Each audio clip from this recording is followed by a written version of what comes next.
Le méchant, s'il se détourne de tous les péchés qu'il a commis, s'il observe tous mes décrets, s'il pratique le droit et la justice, c'est certain, il vivra, il ne mourra pas. On ne se souviendra d'aucun des crimes qu'il a commis. Il vivra à cause de la justice qu'il a pratiquée.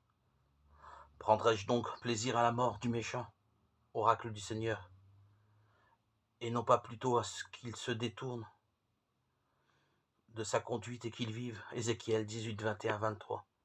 Des méchants qui prospèrent sans mauvaise conscience, on en connaît tous.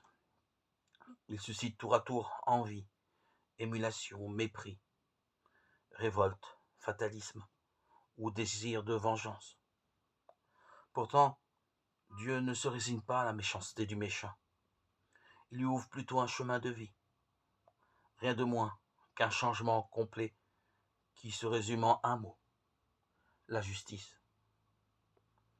Qu'est-ce que la justice qui fait vivre? Pour Ézéchiel, le juste est celui qui n'exploite personne, restitue ce qu'on lui a laissé, engage, ne commet pas de fraude, donne son pain à celui qui a faim et couvre d'un vêtement celui qui est nu.